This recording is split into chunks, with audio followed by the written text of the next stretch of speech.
আজকে আমরা সাধন করব গুরুদেব কিভাবে কৃপা করে। তাই তো বলছে গুরু তত্ত্বে, অন্ধ জীব তরাইতে ভগবান হরি, গুরু ধামে ধরা ধামে অবতীর্ণ গুরু রূপ ধরি। কি করলেন? অন্ধ এই জীবকে তরাইতে যিনি নন্দ সুত হরি, ধরাধামে অবতীর্ণ হন গুরু রূপ ধরি। রাধে রাধে।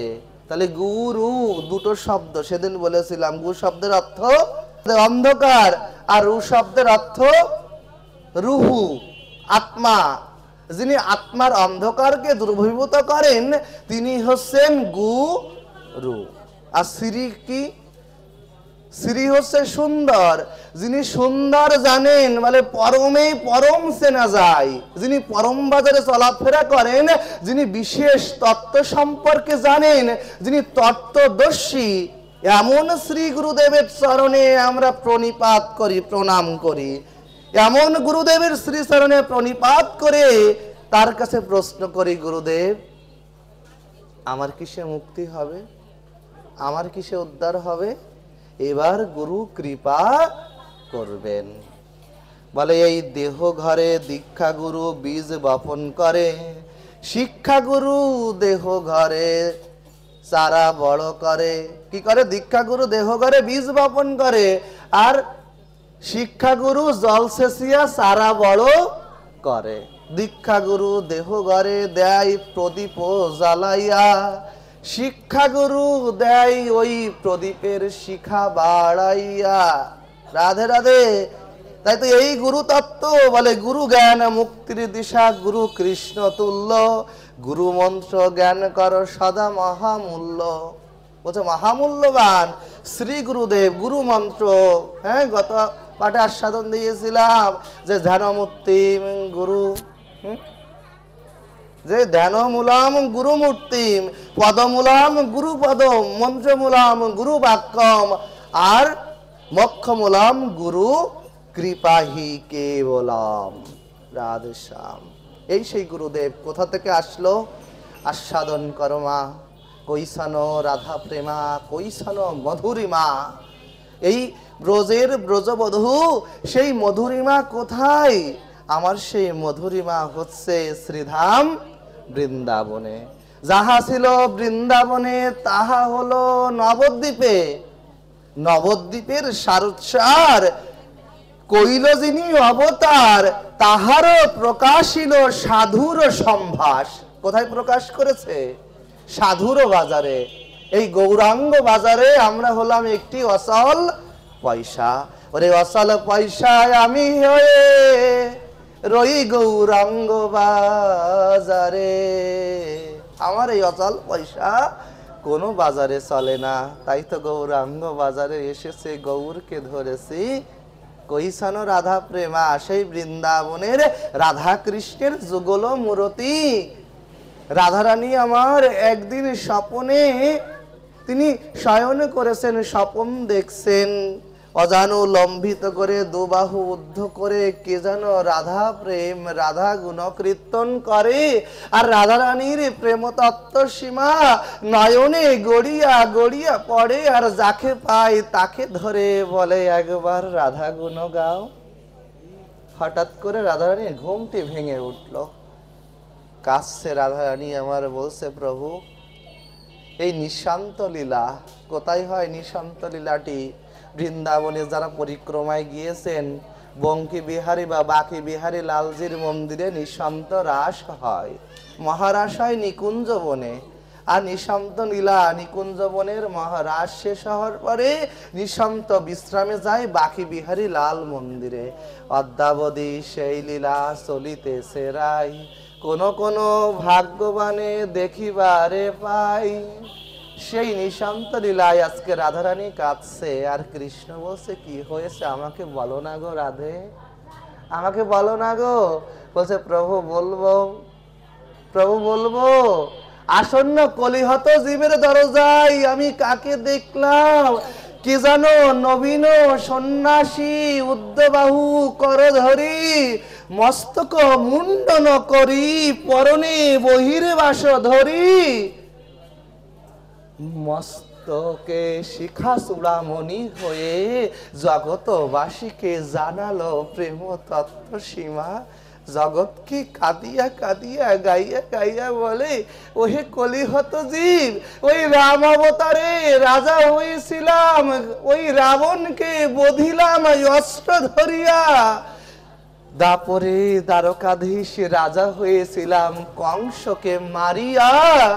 এবার তো 3 বাঞ্ছা পূর্ণ করে নবদ্বীপ হরি জগতে প্রকাশিল রাধা তত্ত্ব আস্বাদন করি। সেই বৃন্দাবনের পর তত্ত্ব সীমা নবদ্বীপে প্রকাশ হলো গৌর রূপে, গোরা রূপে। আহা, আর হবে না কই এমন গো?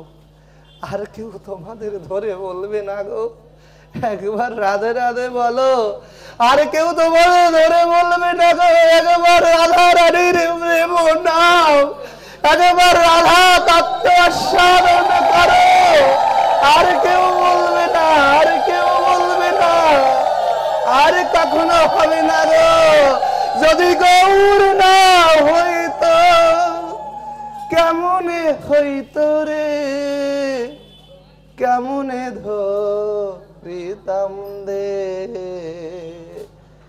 রাধার মহিমা প্রেম রস সীমা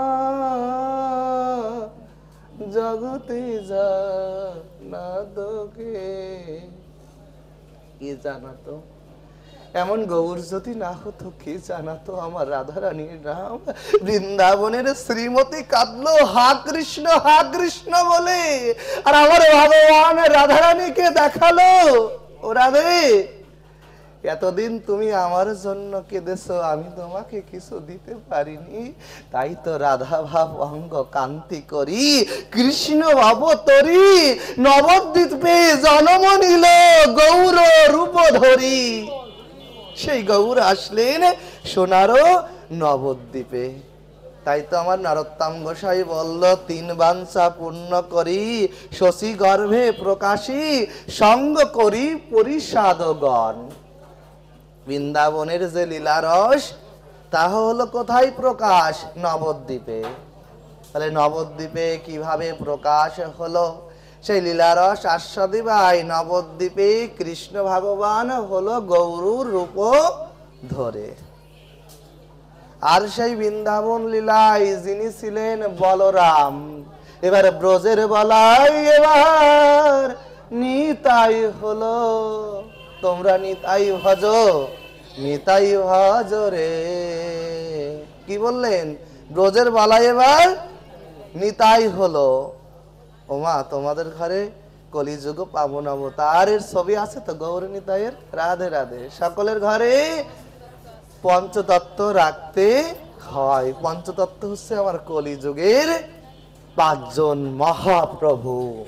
বলে এই জগতে আমরা প্রভু প্রভু বলে ডাকি বটে, কিন্তু এই জগতের প্রভু হচ্ছে ওই জগতের 5 জন। প্রভু হচ্ছে শ্রীকৃষ্ণ চৈতন্য মহাপ্রভু।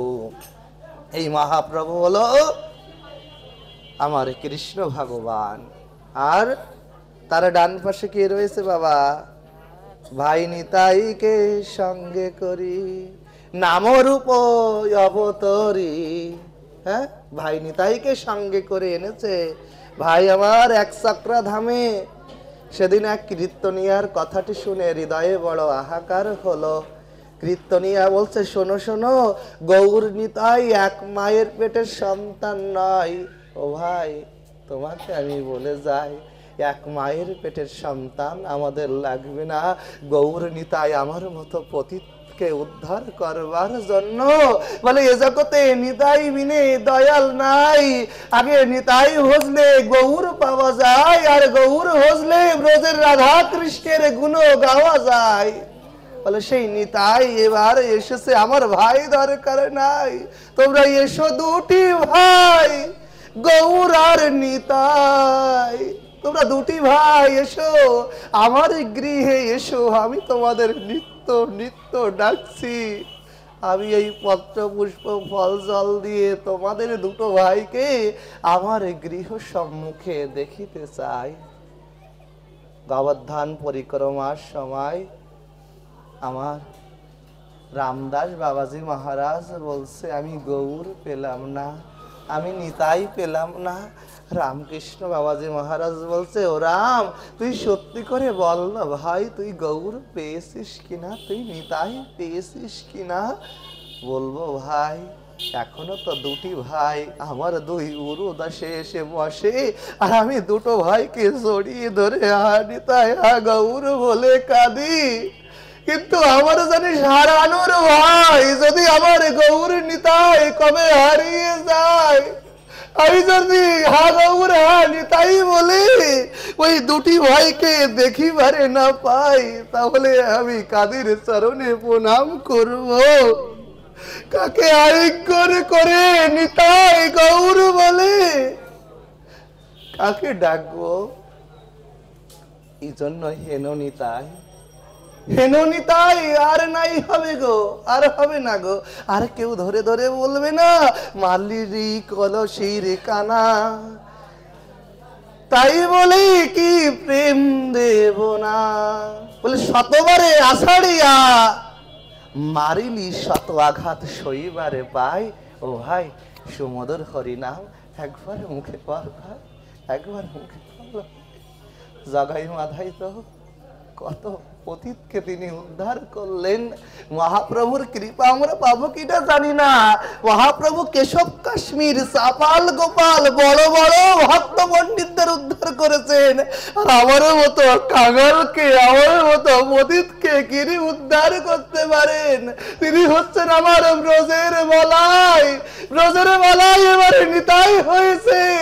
তাই একবার নিতাই নিতাই নিতাই বলো না গো, একবার নিতাই বলো, একবার যাই নিতাই নিতাই বলে যাও। এই তো ব্রজের বলাই, এই তো ব্রজের কানাই। আরে বলাই আর কানাই এবার ধরিল প্রেম তত্ত্ব, উদ্ধবাহু করে রয়েছে। বলছে এই কলিযুগের যে আমার কাছে করুণা চাইবে সে আর ফিরে যাবে না গো, সে আর ফিরে যাবে না গো। আমি উদ্ধবাহু করে রয়েছি। যদি কোনো ভক্ত আমার এই রূপখানা দেখিয়া, আমার এই রূপখানা দেখিয়া যদি কোনো ভক্ত আমার শ্রীচরণে এই দুবাহু তুলিয়া আত্মসমর্পণ করে, আমি তাকে করি আত্মসম। দীক্ষাকালে গুরু করে বীজ মন্ত্র দান, আর সেই কালে কৃষ্ণ করে আত্মার সমান। দীক্ষাকালে গুরু করলো বীজ মন্ত্র দান, আর কৃষ্ণ সেই কালে করলো আত্মার সমান। আমার সেই আমার ভক্ত বড়, আমার সেই আমার ভক্ত বড়। গৌর নিতাইয়ের, নিতাইয়ের ডান পাশে কে রয়েছে বাবা? রাধে রাধে, অদ্বৈত। নিতাইয়ের ডান পাশে, ডানে বাবা, বাম পাশে রাধে রাধে। গৌর নিতাইয়ের, গৌরের ডানে হচ্ছে নিতাই, নিতাইয়ের ডানে অদ্বৈত, আর বামে হচ্ছে গদাধর, তারপরে শ্রীবাস ঠাকুর। এই গৌর নিতাই। আর বাম পাশের যে বুড়ো ভামটি দাঁড়িয়ে রয়েছে বুড়ো ঠাকুর, তিনি হলেন সীতানাথ। নিতাই গৌর সীতানাথ কেন বলতে হয়? আজকে তো সীতানাথকে বাদ দিয়েছি। যেদিন ভাগবতের দশম স্কন্ধে আমাদেরকে জানালো, যেদিন দাদা যুধিষ্ঠির রাষ্ট্র যজ্ঞ করেছেন, সেদিন যত ভক্ত এলো সকল কাজকে ভাগ করে নিল। আমার কৃষ্ণ ভগবানকে জিজ্ঞাসা করে বলছে, ও কৃষ্ণ, তুমি কোন দুইটি কাজ রেখেছ? কৃষ্ণ বলছে, শোনো দাদা, আমি যে দুইটি কাজ রেখেছি, শোনো শোনো। তোমার এই যজ্ঞগারে যত ভক্ত আসবে তাদের চরণ ধৌত করে দেব, আর যত ভক্ত প্রসাদ পাবে তাদের ওই এঁটোগুলো আমি পরিষ্কার করে দেব। আজকে এই দুটো কাজ বাবা, ভাগবত বন্দনা হয় বটে, নাম কীর্তন হয় বটে, কিন্তু এই দুটো কাজের জন্য লোক পাওয়া যায় না। কে এটা তুলবে? আমরা ভালো জামা কাপড় পরে আসি, কে এটা তুলবে বলো গো? ভগবান দেখালো, ওহে কলিহত জীব, ওহে কলিহত জীব, আমি তোদের দেখালাম যুধিষ্ঠির দাদা দেখছে যত ভক্ত যজ্ঞগারে প্রবেশ করছে প্রত্যেক ভক্তের চরণ ধৌত করে দেয় আমার কৃষ্ণ ভগবান, যিনি অখিল বিশ্ব ব্রহ্মাণ্ডের পরতত্ত্ব সীমা, যিনি নায়ক, তিনি আজকে ভক্ত চরণ ধৌত করে দাঁড়ালো। যখন ওই কৈলাস থেকে মাতা পার্বতী আর দেবাদিদেব মহাদেব বলছে, চলো পার্বতী আমরাও সাধু সঙ্গে যাই। রাধে রাধে। সকলের বাঞ্ছা কি? তিন বাঞ্ছা অভিলাষী, শশী গর্ভে পরকাশী। তিনটি বাঞ্ছা কি কি বাবা? গৌর হরি অবতরী, প্রেমেরও বাদর ধরি, সাধিল মনের তিন কাজ। প্রেম ভক্তি চন্দ্রিকা কি বলছে? গৌর হরি অবতরী, তিনটি বাঞ্ছা পূর্ণ করি, এক বাঞ্ছা পূর্ণ করি রাধিকার প্রাণপতি। কিবা ভাবে কাঁদে নীতি, রাধিকার বাঞ্ছা। বৃন্দাবনে রাধারানী যে কেঁদেছিল, ভগবান এবার রাধারানীর জন্য কাঁদলো। এটি হলো এক বাঞ্ছা। রাধিকার প্রাণপতি কেবা ভাবে কাঁদে নিধি, ইহা বুঝি ভক্ত সমাজ। রাধারানী রাধে রাধে বলে যে কাঁদছে, বুঝলো কে? ভক্ত সমাজ। ভক্ত না হলে তো কেউ বুঝবে না। ভক্ত না হলে আমরা ওই গৌর নিতাইকে শুধু মানুষ রূপেই চিনবো। এখনো আছে যে গৌরকে ভগবান মানি না, বলে তোমরা দুর্ভাগ্য, হতভাগ্য যে গৌরকে তোমরা এখনো মনুষ্য জ্ঞান করো। এ জগতে কলিহত জীবের গৌরকে যদি বাদ দাও, সকল তত্ত্ব বিনাশিয়া যাবে, সকল তত্ত্ব ধ্বংস হয়ে যাবে। গৌরকে বাদ দিলে কোনো তত্ত্ব থাকবে না। রাধে রাধে। তাই তো বলছেন রাধিকার প্রাণপতি, এই রাধারানীর বিরাহ গৌর জানালেন। গোপনে সাধন সিদ্ধি, সাধন নববিধা ভক্তি, প্রার্থনা করয়া দন্যের দাস। কি জানালেন? আমাদেরকে দন্য ভাবে, আমাদেরকে দীন ভাবে ভগবানের সেবা। গৌর কি পড়েছিল বাবা? ভালো বস্ত্র পরেছিল। কত বছর বয়সে সন্ন্যাস নিল? রাধে রাধে। 24 বছর বয়সে। 24 বছরের একটা শিশু, রাধে রাধে, একটা বালকও বলা যাবে না, বালক বলছি, একটা যুবক, সে তাকে হচ্ছে তাসের আসরে এখন থাকে, সিগারেট বিড়ি আসরে। আর সেখানে আমার গৌর সন্ন্যাস নিয়ে জগৎবাসীকে জানালো গোপনে সাধিলে সিদ্ধি। কি সিদ্ধি জানালো? গোপনে সাধিল। আমাদের ভজন কেমন হবে? গোপনে হবে। আমরা এখন ফোন করে বলে, এই আমি 16 মালা জপ করেছি, তুই কয় মালা জপ করেছিস? কি আমার ভজন গো, লোক সম্মুখে জানাইয়া দিলা গো। বলে ভজন হবে গোপনে। গৌর আমাকে জানালো যে গোপনে সাধিলেই সিদ্ধি হয়। কোথায়? গোপনে সাধিলে। আর এই গোপন ধান কোথায় বাবা? এই তো রাধা কৃষ্ণের নিত্য লীলা বৃন্দাবন, অদ্যাবধি সেই লীলা করে গোরারাই। কোন কোন ভাগ্যবানে দেখিবারে পায়। কোন সে ভাগ্যবান? এই তো সেই গোরারায়ের সেই নাম সংকীর্তনের ঝুলি, এর মধ্যে গোপন ঘরের মধ্যে গোপন বুলি। গুটিতেও কথা বলে বাবা। ব্রহ্মবৈবর্ত পুরাণ বলছে এটি কোনো গুটি নয়, এটি হলো সাক্ষাৎ শালগ্রাম শিলা। 76 প্রকারের শালগ্রাম শিলা রয়েছে। বলে আমরা আজকে যত্রতত্র মালাটাকে রেখে দেই। বৃন্দাবনের এক বাবাজি মহারাজ ছিলেন, তিনি কোনো বিগ্রহ সেবা করতেন না, এই জপমালাটি তিনি সেবা করতেন। জপমালাকে আরতি দেখাতেন, জপমালাকে সেবা দিতেন, জপমালায় তুলসী পাতা অর্পণ করতেন। আর আজকে আমরা যত্রতত্র মালাটাকে আমার ঘর্মত্ব, আমার অসুচি জামা কাপড়ের ওই আলমারির মধ্যে আমার মালাটাকে ঝুলিয়ে রাখি। রাধে রাধে। বলে এটি সাধনের সিদ্ধি নাই। গোপনে সাধিলে পরে মালারও উপরও ধরে যে গুরু গুটিটি, ওটি কি বাবা? ভক্ত সুধান্য, উনিও বৈষ্ণব। বৈষ্ণবের মাথা যেদিন গোবিন্দ তরাইয়া দিল, মস্তকখানা ধরিয়া মালার উপরে রাখিল। কোথায় রাখলো? ভক্ত সুধান্য। আরে মালার এই যে গুটিগুলো এটি কোথা থেকে আসলো? যেদিন মহাদেব ওই দক্ষ যজ্ঞের কারাগারে পার্বতী সতীর দেহখানাকে 51 খণ্ড করি পরে, ওই 51 খণ্ডের পরে যে অবশিষ্ট অংশ ধরে, ওই অংশকে অগ্নি দ্বারা পুড়াইয়া পরে ওই অংশর অগ্নি দ্বারা যে কাঠ মুন্ডটুকু হাড়টুকু ছিল, ওই হাড়ের মালা মহাদেব গলেতে পড়িল, আর যে ছাইগুলো গায়ে মাখিল। ওই সেই মালা, হাড়ের মালাটুকু এনে এনে পার্বতীর মুন্ডগুলো মহাদেব মালার উপরে বসাইল। কোথায়? ওই যে মাতা পার্বতী বলেছিল, প্রভু তোমার গলায় এতগুলো মুন্ডমালা, বলছে যতবার আমার সঙ্গে তোমার বিবাহ হয়েছে পার্বতী, তোমার মৃত্যু হয়েছে, কারণ তুমি প্রকৃতি আর আমি ধরি মহাকাল পুরুষ, আমার কখনো মৃত্যু নেই। বলছে প্রভু তুমিও অন্য নারীর সঙ্গে সঙ্গ করেছো, আমাকে তুমি ভালোবাসো না, তাই তো সেই প্রতি জন্মের প্রেম রক্ষা করিবার তরে এই মালা রূপে সৃজন করে। রাধে রাধে। তাহলে মালাটা কি? এই পার্বতীর মুন্ডমালা। আর ব্রহ্মবৈবর্ত পুরাণ বলল এটি হলো সাক্ষাৎ শালগ্রাম শিলা। তাহলে একটু যত্রতত্র বাবা দেখে শুনে রাখবে, এটি হলো গোপনের সাধনের সিদ্ধি, গোপনে সাধন সিদ্ধি, সাধন নবধা ভক্তি। প্রেম ভক্তি কি বলছে? নবধা ভক্তি, শ্রবণ কীর্তন অর্চন বন্ধন পদ সেবন দাস্য সখ্য আত্মনিবেদন। এই নবপ্রকার ভক্তির বহির্প্রকাশ জানালো আমার গৌর ভগবান। দুটো বলে দিলাম, একটি হলো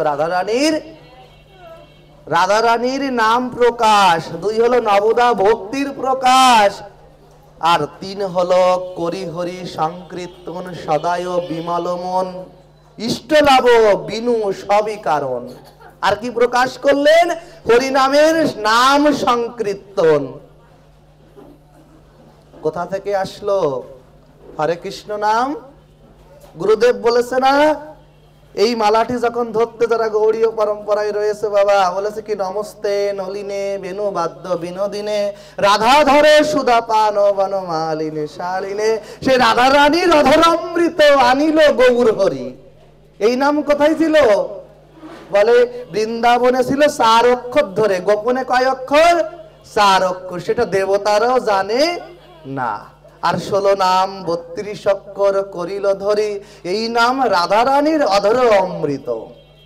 বলেছিলাম সেদিন উদ্যাপ সন্দেশ পাঠে, মায়েরা ছিল, এই মা ছিল সেদিন, বলেছিলাম যে এই নাম রাধারানীর অধর অমৃত।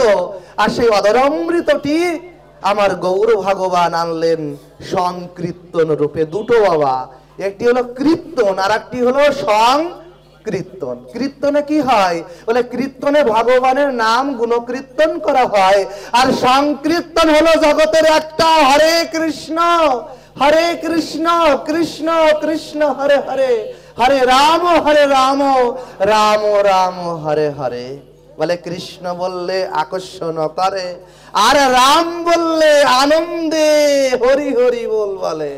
বলে রাম রাম বললে তার মধ্যে আনন্দে উদ্বলিত হয়। এটি হলো রাম আর কৃষ্ণ, এই নাম যিনি করে। তাই তো কলিসন্ত উপনিষদে কোথায় ছিল এই নাম? 108টি মহা উপনিষদের মধ্যে কলিসন্ত উপনিষদ। রাধে রাধে বাবা, একটু ধ্যান দাও, কথা বলো না। কলিসন্ত উপনিষদ, এই কলিসন্ত উপনিষদের মাত্র 1.5 পাতা বাবা। এই উপনিষদটি মাত্র 1.5 পাতা। আমাদের 18 খানা উপনিষদ রয়েছে। গীতা ভগবানের আগে মঙ্গলাচরণে পড়েছে না বাবা? সর্ব উপনিষদ গাব দুগ্ধা গোপাল নন্দন পার্থবাস্য সুধীর ভক্তাং দুগ্ধাং গীতা অমৃতাং মহৎ। আমি যে অমৃত কথা আস্বাদন করছি, এই সর্ব উপনিষদকে আস্বাদন করে ভগবান নন্দসুত হরি তিনি কি করলেন? তিনি ওই গাভীর মতো করে, বলছে উপনিষদ হচ্ছে গাভী স্বরূপ, আর তার যে গোবৎস এটি হলো পার্থ অর্জুন, আর যে গোবৎস রূপে যে দুগ্ধটা দহন করালেন অমৃত গাথা, এটি হলো আমাদের মধ্যে সাধু সমাজের জন্য দুগ্ধাং অমৃতম মহৎ। তাদের জন্য যারা মহৎ, যারা এই হরি নামের অনুগত, হরিনামে অনুরত মহাজনের যে পথ, এই পথ যিনি ধরেছেন তাতে হব অবরত। এই অবরতে যিনি হয়েছেন, দেহকে গতি করেছেন, মজনকে গতি করেছেন, গুরুপথে অনুরাগী হয়েছেন, তিনি হচ্ছেন এই নাম সংকীর্তন। এটি হলো মহৎ নাম। এই জন্য বাবা কৃষ্ণ নাম করবে। এ জগতে যত নাম বলো না কেন, কৃষ্ণ নাম হচ্ছে ভুবন মঙ্গল হরি নাম। যত দূর পর্যন্ত কৃষ্ণ নাম যাবে। আজকে তো আমাদের হতভাগী, আমরা হতভাগ্য, দুর্ভাগ্য। ওখানে সংকীর্তন হয়, হরি মন্দিরে কদিন হয় বাবা? 56 প্রহর। দেখবে ওই 56 প্রহরের পরে মন্দিরের বারান্দাটা যেন নর্দমা হয়ে যায়।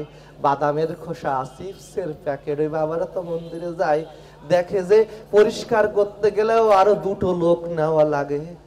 যেখানে হয় নাম সংকীর্তন সেখানে হয় মধুর বৃন্দাবন। আর মধুর বৃন্দাবনে যদি এহেন অবস্থা আমাদের হয়, আর কবে আমাদের কাণ্ডজ্ঞান হবে? বলে ভক্তি জ্ঞান হওয়ার আগে কাণ্ডজ্ঞান দরকার। কাণ্ডজ্ঞান না হলে ভক্তি জ্ঞান আসে না। রাধে রাধে।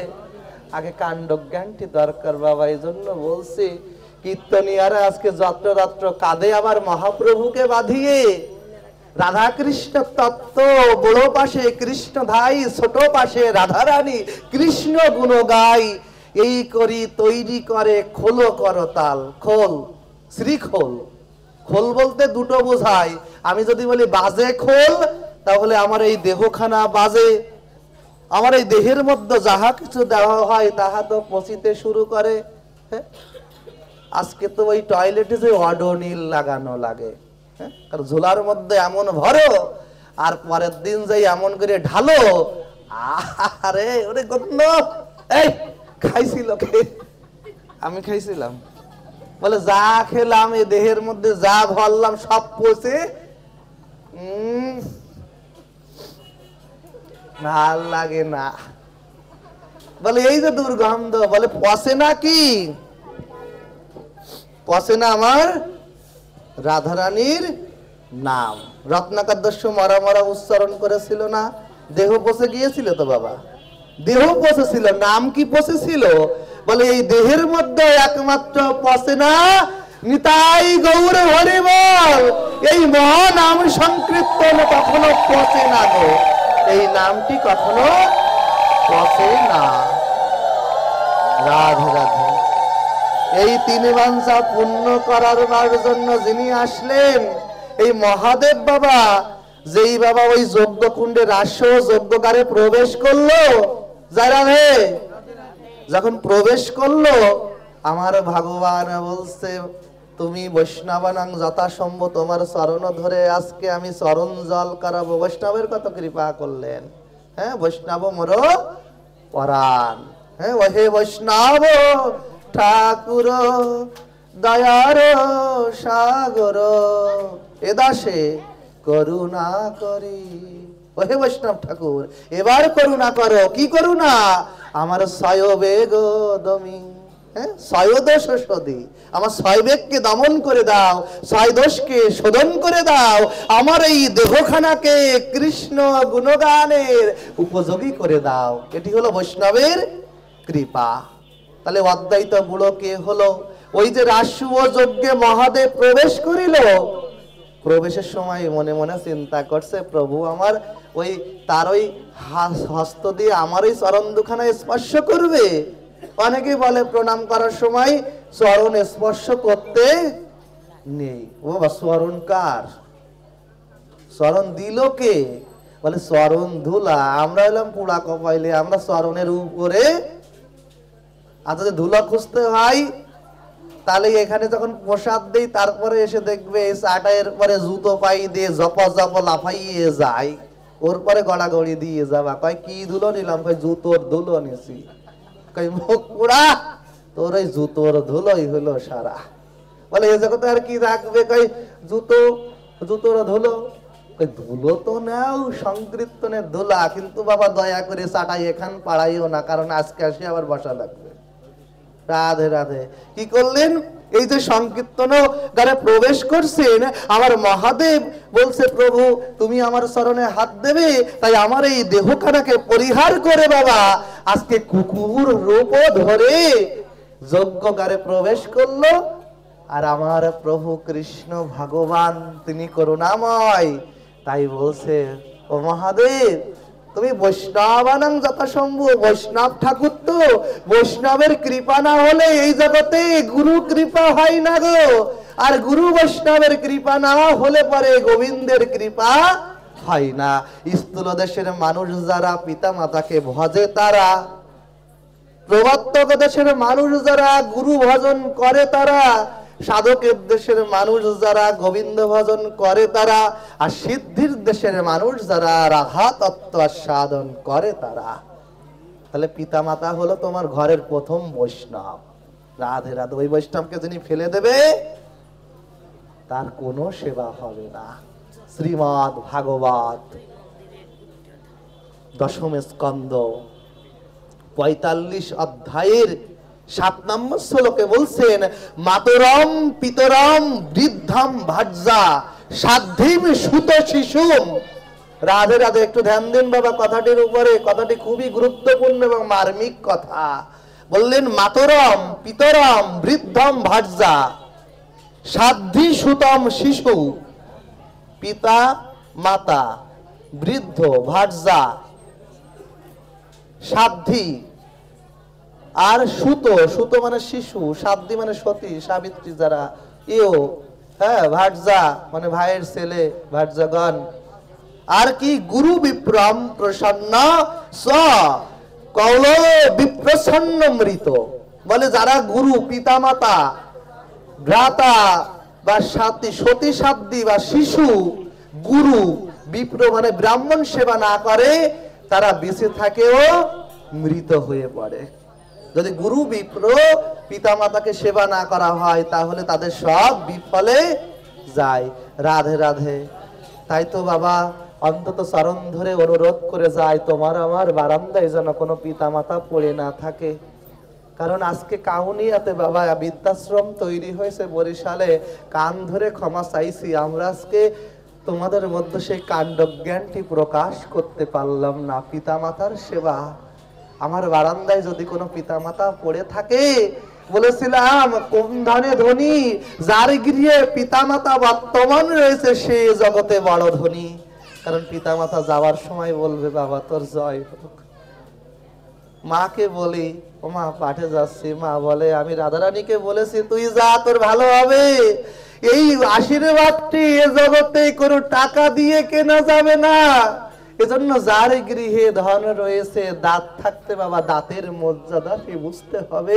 যেদিন দাঁত চলে যাবে গৃহ পরের ওই বৃদ্ধ বৃদ্ধা ওই ভব নদী পার করে চলে যাবে, সেদিন দেখবে কেউ রাগ করলে কেউ খারাপ বললে মায়ের আসলে এসে লুকাতাম, সেদিন আর লুকানো যাবে না। সেদিন ওই আসলটাকে আমরা হারিয়ে ফেলবো। এজন্য আজকে সময় এসেছে পরিবর্তনের। কাণ্ডজ্ঞানটিকে জাগিয়ে অন্তত পিতা মাতার চরণে তোমরা সেবা করো, তাহলে দেখবে পিতা মাতার আশীর্বাদ হলে এই জগৎটা সহজ হয়ে যাবে। যেখানে বিপদ থাকার কথা ছিল তোমার মস্তক কেটে পড়বে, পিতা মাতার আশীর্বাদ থাকলে হয়তো কোনো জায়গায় একটু আসর লাগতে পারে। রাধে রাধে।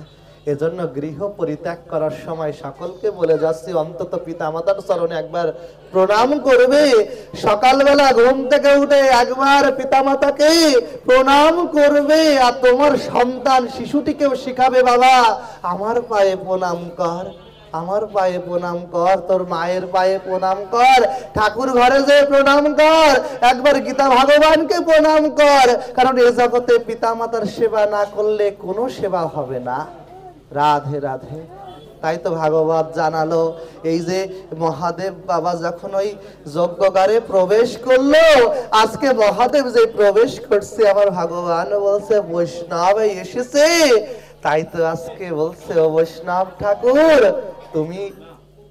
তুমি এত অনুরাগী, তুমি এত কৃপাময়, তাই তো দু পা দু চরণ পরিহার করে দু চরণ পরিহার করে আজকে চার চরণ ধরে এসেছো। রাধে রাধে। কি করলো মহাদেব? যে কুকুর হয়ে আসলেন, আর আমার ভগবান বলছে দু চরণ পরিহার করে চার চরণ হয়ে এসেছো। দাও দাও তোমার চরণ ধুলি আমার মস্তক উপরে দাও, তোমার মতো বৈষ্ণবের কৃপা যেন আমার হয়।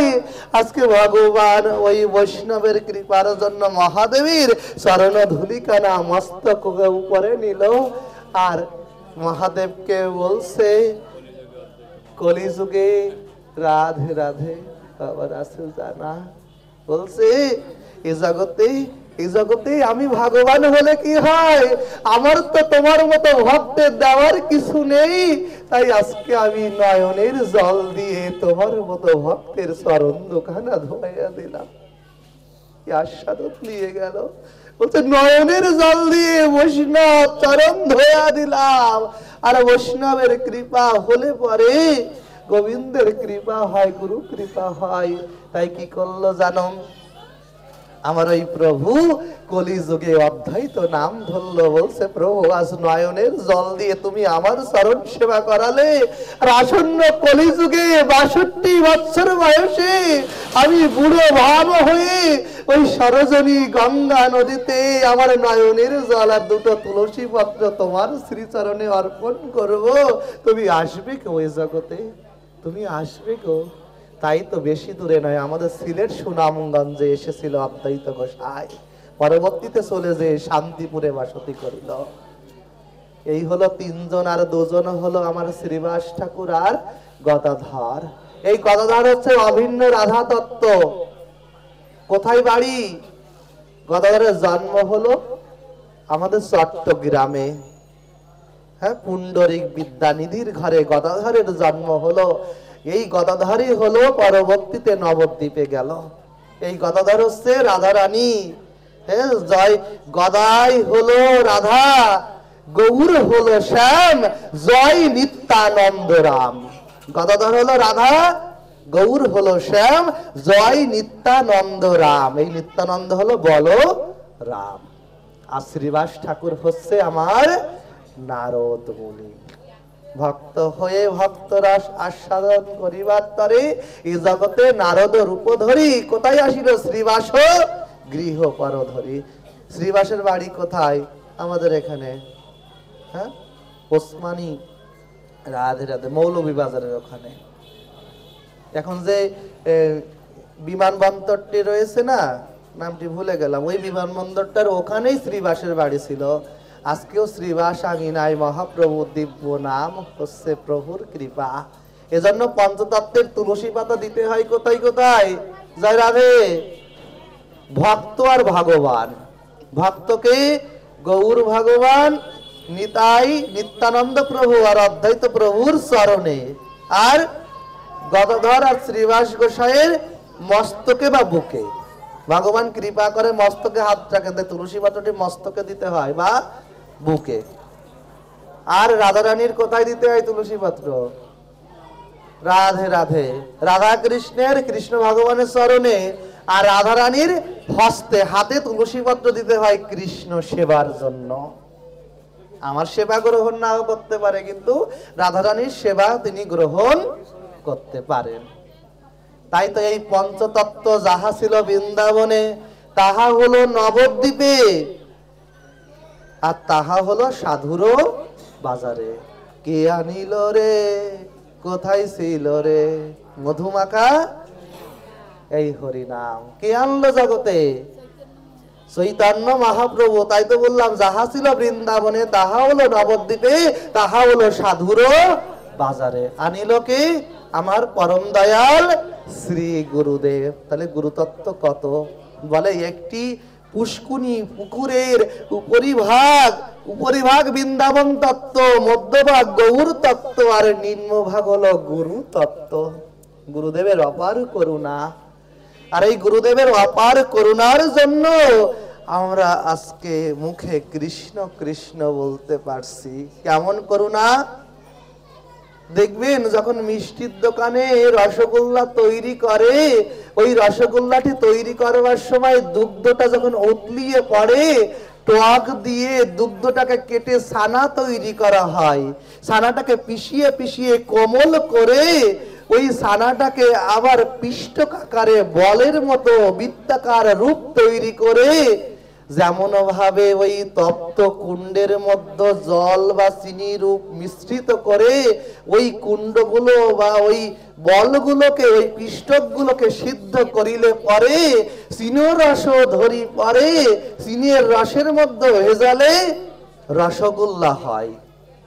আর গুরুদেব কি করেন, ওই বৃন্দাবনের রাধা কৃষ্ণ পরতত্ত্ব সীমা দুগ্ধ, ওই দুগ্ধটাকে আপন হাতে গুরু তত্ত্ব সীমা এমন দুগ্ধটাকে কেটে গৌর তত্ত্বে আনলেন, ছানা তৈরি করলেন। আর ওই ছানারূপকে পিষ্টিয়া পিষিয়া পিষ্টুকের মতো তৈরি করে রসগোল্লা রসতত্ত্ব প্রেমতত্ত্ব সীমা সেই রসকে রসগোল্লা রূপে তোমার সম্মুখে এনে দাঁড়ালেন। সেটি হলো নিগম কল্পতরুর গলিত ফল, সেটি হলো ভক্তি বৃক্ষের বীজ মন্ত্র, যেটি তোমার কর্ণে প্রবেশ করলে রেখো অনুরাগ ভক্তি, করো গুরুর আরতি, প্রেমানন্দে উদয় হবে, দূরে যাবে অশান্তি। রাধে রাধে। প্রভুপাদ চিত্তরঞ্জন গোস্বামীর একটি বইতে পেয়েছিলাম, গুরু আরতি রেখো অনুরাগ ভক্তি। অনুরাগ কি?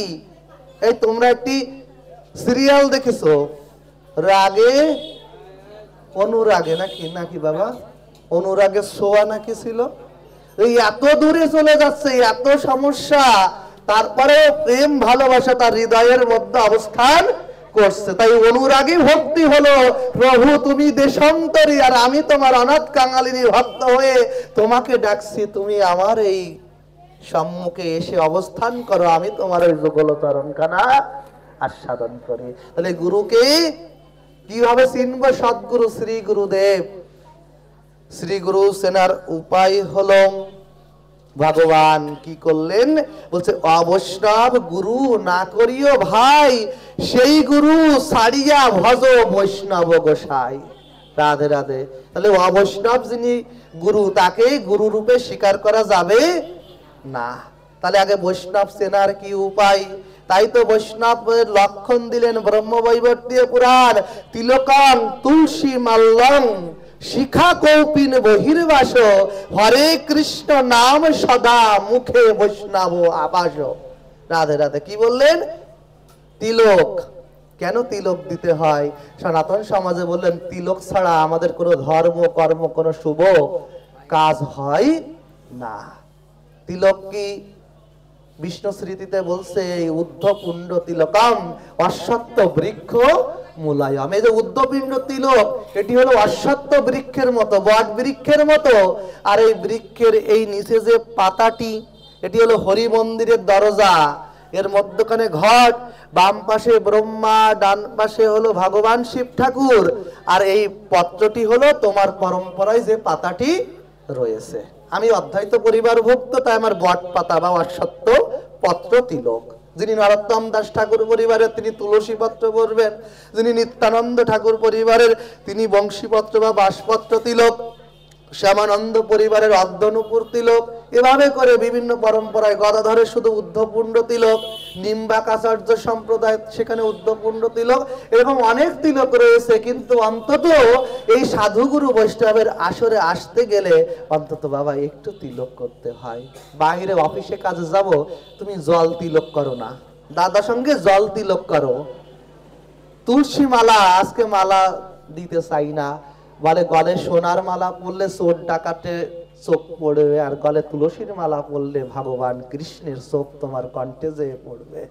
আর যার কণ্ঠে মালা থাকবে, অনেকে বলে থাকে মাছ মাংস খেলে মালা পরা যাবে না। বাবা না, তুলসী দেবীর গুণ থাকে, তুলসী দেবীর কৃপা থাকে, তাহলে ওই তুলসীর কৃপায় তোমার মাছ মাংস নিধন হয়ে যাবে, আর খেতে ইচ্ছা করবে না। রাধে রাধে। তাই তো বলছে তিলকম তুলসী মাল্লাম শিখা। যিনি শ্রীপাঠে গুরুপাঠে থাকবেন তার শিক্ষাকরণ হবে। জয় রাধে। আমার এখনো শিক্ষাকরণ হয়নি বাবা। গুরুদেব বলেছে মাঘ মাসের 26 তারিখে যদি রাধারানী আপনাদের মতো বৈষ্ণবদের আশীর্বাদ হয়, তাহলে শিক্ষাকরণ আর উপনয়ন হবে। একটু আশীর্বাদ করবেন যেন গুরুদেবের কৃপাটি পাই। জয় রাধে। এই শিখা কৌপিন বহির্বাস, আর হরে কৃষ্ণ সদা নাম, মুখে সদা নাম। কি বলেছিল মহাপ্রভু শিক্ষাষ্টকমে? কি রয়েছে বাবা? বলছে যে সদা মুখে হরি নাম। যার মুখে হরিনাম রয়েছে তিনি হচ্ছে বৈষ্ণব। তাহলে হরিনাম যিনি করেন তিনি হলেন বৈষ্ণব গোসাই। তাই তো বললেন মহাপ্রভু এই শ্রী গুরুদেব। তাহলে গুরু মন্ত্র নিলে কি হয়? এক নাম্বার আমার কোটেশন বা কন্ডিশন থাকবে, গুরুদেব হবেন বৈষ্ণব। রাধে রাধে। 2 নাম্বার কন্ডিশন কি? শ্রী গুরুকে যিনি শিষ্যের ভূত ভবিষ্যৎ বর্তমান সম্পর্কে জানবেন। এক ভক্ত বাবা ছাগল চড়িয়ে খায়, গুরুদেবের কাছে গিয়েছে, বলছে গুরুদেব কৃপা করে আমার বীজ মন্ত্র দাও। গুরুদেব বলছে তোকে আর কি বীজ মন্ত্র দেব, তুই এটি জপ কর, খা ছাগলি পাতা, খা পাতা খেয়ে স্বর্গে যা। তিনি নিত্য ধ্যান চিন্তন করে খা ছাগলি পাতা, খা পাতা খেয়ে স্বর্গে যা, এই চিন্তন করতে করতে তারও উদ্ধার হয়েছিল। তাই গুরু নির্ণয় করতে হবে আগে বাবা, আর গুরু নির্ণয় করে দীক্ষা গ্রহণের পরে আর গুরু ত্যাগ করা যাবে না। বললে একজন বেশ্যার মুখ, পতিতার মুখ দেখলে যে পাপ হয়, একজন গুরু ত্যাগকারীর মুখ দেখলে সেই পাপ হয়। তাই সাধু সাবধান, গুরু নির্ণয় করতে হবে আগে। যত্রতত্র দীক্ষা নেওয়া যাবে না। যিনি সদ্গুরু, শ্রী গুরু, যিনি আমার মনের মলিনতা দূর করতে পারেন। এবার 3 নাম্বার কন্ডিশন হবে যিনি বৈষ্ণব, যিনি ভূত ভবিষ্যৎ বর্তমান সম্পর্কে জানেন। আর 3 নাম্বার হবে তিনি শিষ্যের আত্মার অন্ধকারকে দ্রবীভূত করে কৃষ্ণ প্রেম ভক্তি দান করবেন। তিনি হচ্ছেন জগতের শ্রী গুরু। বলছে আগের 2টি বৈষ্ণব থাকলো, ভূত ভবিষ্যৎ বর্তমান সম্পর্কে জানলো, কিন্তু ভগবান কৃষ্ণের এই প্রেম তত্ত্ব সীমা প্রেম ভক্তি আমাকে জানালো না, তাহলে তিনি শ্রী গুরু হবেন না। রাধে রাধে। গুরুদেব আমাকে নির্দেশ দিবেন রাধা কৃষ্ণের যুগল সেবা, এই পরতত্ত্ব সেবা, তিনি হবেন গুরু। তাই তো আজকে কি করলেন জানো? শ্রীমদ্ ভাগবতমে আজকে আমার কংস মহারাজ বধ হয়ে গেল, আর এই কৃষ্ণ আর বলরাম বলছে ও বাবা, বসুদেবের কাছে জিজ্ঞাসা করছে বাবা শোনো শোনো, এতদিন তো কংসের অত্যাচারে আমরা তো তোমার সেবা করতে পারিনি, তাই তুমি কৃপা করে আজ থেকে আমরা তোমার সেবা করব। আজকে কৃষ্ণ আর বলরাম অনেক কথা বলতে বলতে বসুদেব বলছে পিতামাতার সেবা করতে হলেও আগে গুরুকরণ করতে হয়।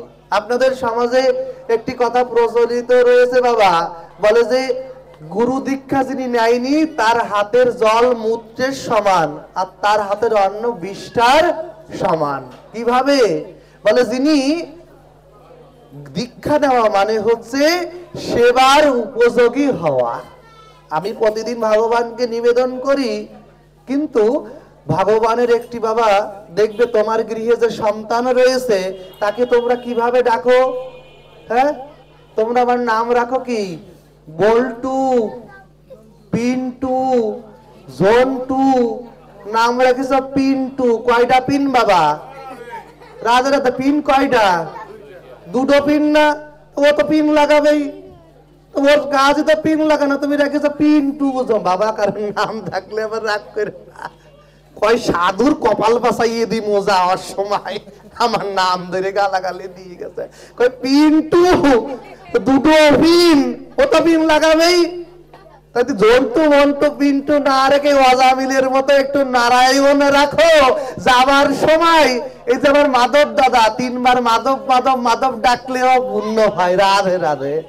বলছে এমন নাম রাখো কৃষ্ণ, হ্যাঁ, গোপাল, আমরা ওসব রাখি না। এখন ওই জন্টু মন্টু পিন্টু রেখে বেড়াচ্ছি, আর যত পিন্টু পিন্টু বলে ডাকছি তত আমার পিন লেগে যাচ্ছে। এত আকড়া কলে বেঁধে গিয়েছে, আর উদ্ধার হওয়ার উপায় নেই।